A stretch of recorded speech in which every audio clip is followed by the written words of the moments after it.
doe een reactie riba e declaração e a publicação de ministro Cochon enquanto comissão tráfego seguro e campanha tráfego seguro. Nós vemos que da surpresa com a declaração aqui, para a comissão nós que está duidelijk. Tudo o que o ministro Patrícia para direito e segurança de tráfego não está apoiando. Pero me também que o MST vai de uma maneira estruturada e ordenada. E esse não está a chamar que nota é caso. Para aqui nós temos 5 anos tá dentro uma comissão desde que o Andim Becker para reformar rijbewijs examen. Com a grande parte também de de tráfego seguro. So, a nossa parte de educação. Durante a comissão, nós sabemos durante a investigação, que o problema está mais grande do qual nós queremos.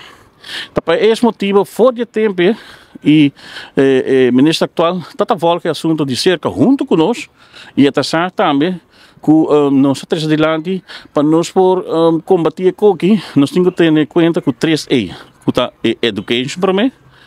Depois é parte de engineering e depois é parte de enforcement. Para que com education? Para o departamento de rijbewijs examen, primeiramente, meeste worden independizado.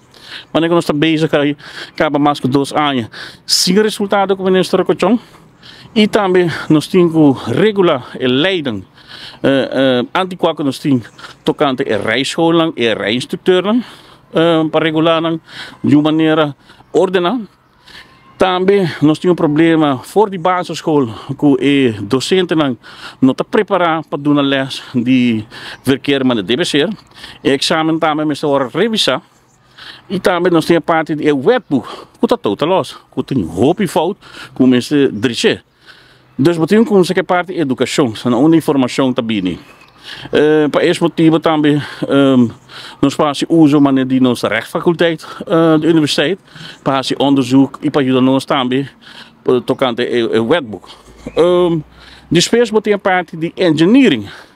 Você direito é lei na verdade, pero se a infraestrutura não está bom trabalhar, marcação não está bom punir. Of a bordo não está bom por ali, bote mesmo problema. Tem roupa e marcação riba caminho, que não está para de lei.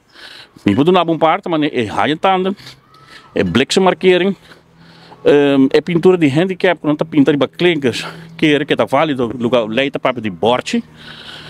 Dus tudo é com esse ingrediente, promete que não seja nem enforcement. Minister Roko Chong abin com uma campanha também de que contato com para esse controle severo. Leuke nardo.